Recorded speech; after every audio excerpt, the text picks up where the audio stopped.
ನಮಸ್ಕಾರ ಸ್ನೇಹಿತರೆ, welcome to info T V Kannada. ಇವತ್ತಿನ ವಿಡಿಯೋದಲ್ಲಿ ಈ ಒಂದು KSRTC ಆಗಿರ್ಬೋದು, BMTC ಬಸ್ ಡ್ರೈವರ್ಗಳು ಒಂದಷ್ಟು ಅವರ ಬೇಡಿಕೆಗಳನ್ನು ಪೂರೈಸ್ತಿದ್ರೆ ಮುಷ್ಕರ ಮಾಡ್ತೀವಿ ಅಂತ ಹೇಳಿದರು.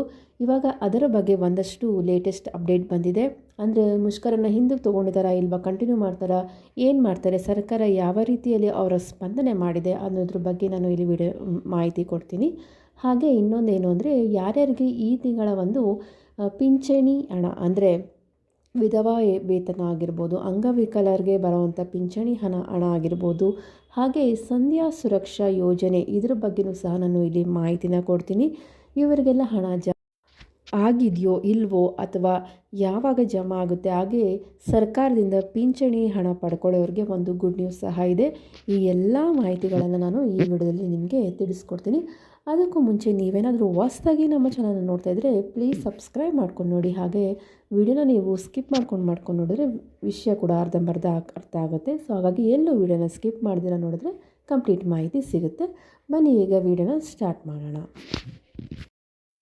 ಸಾರಿಗೆ ಇಲಾಖೆಯಿಂದ ಬಸ್ ಡ್ರೈವರ್ಗಳು ಅಂದರೆ BMTC ಆಗಿರ್ಬೋದು ಇಲ್ಲ KSRTC ಡ್ರೈವರ್ಗಳಾಗಿರ್ಬೋದು ತಮ್ಮ ಒಂದು 5 ಬೇಡಿಕೆಗಳನ್ನು ಪೂರೈಕೆ ಮಾಡದಿದ್ದರೆ ಡಿಸೆಂಬರ್ 31ರಿಂದ ನಾವು ಮುಷ್ಕರ ಮಾಡ್ತೀವಿ. ಯಾವುದೇ ಕಾರಣಕ್ಕೂ ನಾವು ಯಾವುದೇ ಬಸ್ಗಳನ್ನು ಓಡಿಸೋದಿಲ್ಲ, ಬಸ್ಗಳು ಸಹ ಇರೋದಿಲ್ಲ, ನಾವು ಮುಷ್ಕರ ಮಾಡ್ತೀವಿ ಅಂತ ಸರ್ಕಾರ ಅದಕ್ಕೆ ಒಂದು ಎಚ್ಚರಿಕೆಯನ್ನು ಕೊಟ್ಟಿದ್ದರು.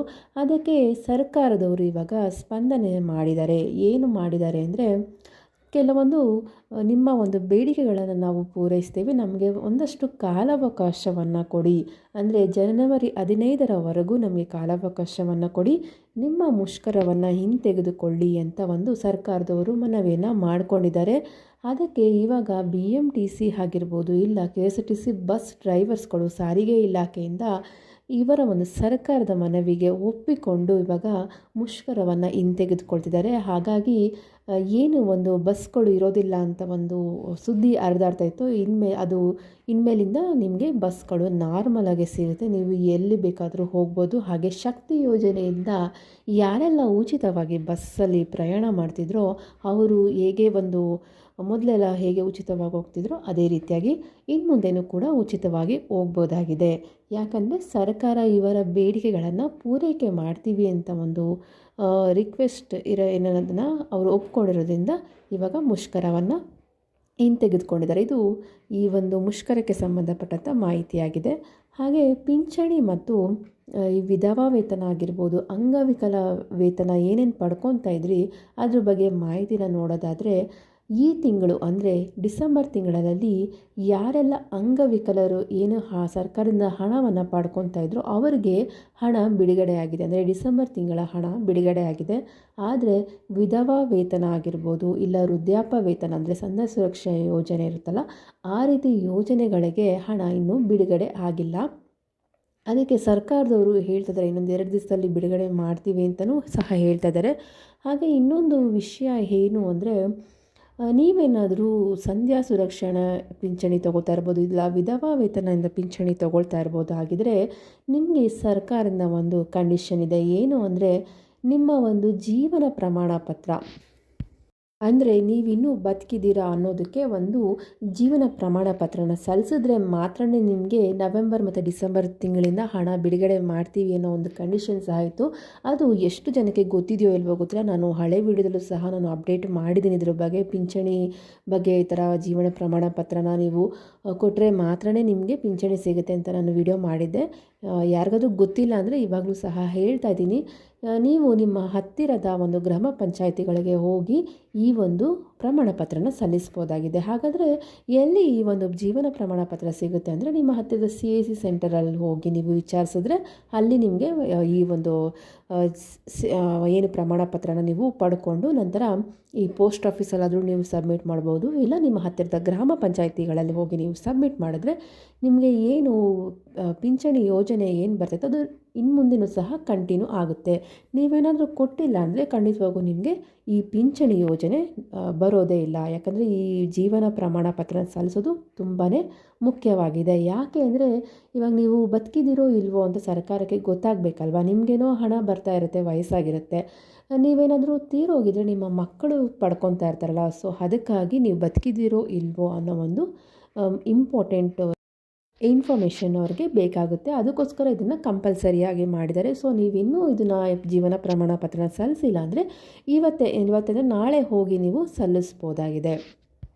ಹಾಗೆ ಇವಾಗ ಏನು ಹೇಳಿದೆ ನಾನು, ವೃದ್ಧಾಪ್ಯ ಪಿಂಚಣಿ ಆಗಿರ್ಬೋದು, ಇಲ್ಲ ಸಂಧ್ಯಾ ಸುರಕ್ಷಾ ಯೋಜನೆಗಳಿಗೆ ನೀವೇನಾದರೂ ಹೊಸದಾಗಿ ಅರ್ಜಿ ಸಲ್ಲಿಸಬೇಕು ಅಂತ ಇದ್ದರೆ ಯಾವ ರೀತಿಯಾಗಿ ಸಲ್ಲಿಸ್ಬೋದು, ಯಾರೆಲ್ಲ ಸಲ್ಲಿಸ್ಬೋದು ನಾವು ಒಂದು ಮಾಹಿತಿನ ನಾನಿಲ್ಲಿ ನೀಡ್ತೀನಿ. ಏನು ಅಂದರೆ ನಿಮಗೆ 65 ವರ್ಷ ಅಥವಾ ಅದಕ್ಕಿಂತ ಮೇಲ್ಪಟ್ಟ ಹಿರಿಯ ನಾಗರಿಕರು ಯಾರಿದ್ದಾರೆ ಅವರಿಗೆ ಆರ್ಥಿಕ ಸಂಕಷ್ಟದಿಂದ ಯಾರಾದರೂ ಕಷ್ಟಪಡ್ತಿದ್ರೆ ಅಂಥವ್ರಿಗೆ ಈ ಒಂದು ಸರ್ಕಾರ ಸಂಧ್ಯಾ ಸುರಕ್ಷಾ ಯೋಜನೆಯನ್ನು ತಂದಿದೆ. ಈ ಒಂದು ಯೋಜನೆಯನ್ನು 2007ರಿಂದ ಪ್ರಾರಂಭ ಮಾಡಿದ್ದಾರೆ.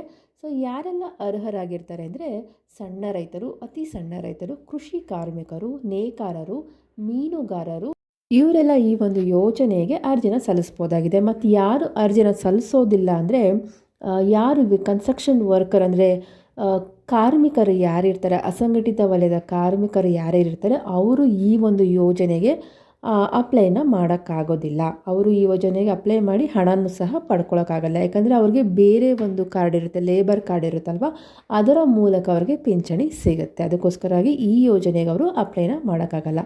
ಮತ್ತು ಈ ಒಂದು ಯೋಜನೆಗೆ ಅಪ್ಲೈ ಮಾಡಬೇಕಂದ್ರೆ ಏನೇನಪ್ಪ ಒಂದು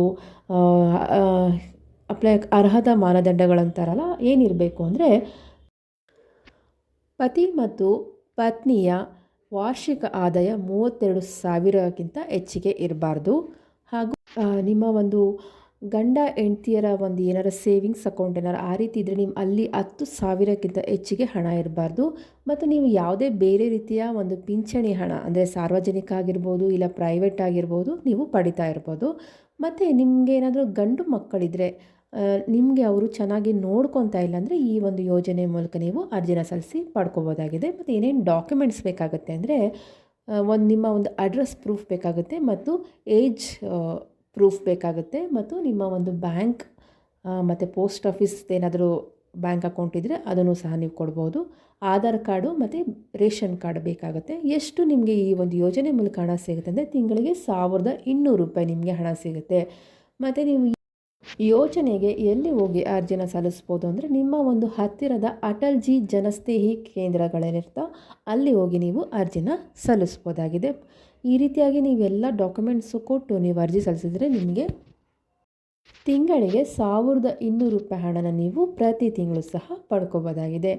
ಇದಿಷ್ಟು ಪಿಂಚಣಿ ಮತ್ತು ಈ ಒಂದು ಏನು KSRTC ಹಾಗೂ BMTC ಮುಷ್ಕರ ಏನಿತ್ತೋ ಅದಕ್ಕೆ ಸಂಬಂಧಪಟ್ಟಂಥ ಒಂದಷ್ಟು ಮಾಹಿತಿ. ಇದೇ ರೀತಿಯಾದಂತಹ ಗೃಹಲಕ್ಷ್ಮಿ, ಅನ್ನಭಾಗ್ಯ, ಯಾವುದೇ ಗೌರ್ಮೆಂಟ್ ಸ್ಕೀಮ್ಗಳ ಹೊಸ ಮಾಹಿತಿಗಾಗಿ ನಮ್ಮ ಚಾನಲ್ ಪ್ಲೀಸ್ ಸಬ್ಸ್ಕ್ರೈಬ್ ಮಾಡಿ ಮತ್ತು ಸಪೋರ್ಟ್ ಮಾಡಿ. ಈ ಮಾಹಿತಿ ನಿಮಗೆ ಸ್ವಲ್ಪ ಯೂಸ್ಫುಲ್ ಅನಿಸಿದರೆ ಲೈಕ್ ಮಾಡಿ ಮತ್ತು ಎಲ್ಲರಿಗೂ ಶೇರ್ ಮಾಡಿ. ಇಲ್ಲಿವರೆಗೂ ವಿಡಿಯೋ ನೋಡಿದ್ದಕ್ಕಾಗಿ ಧನ್ಯವಾದಗಳು.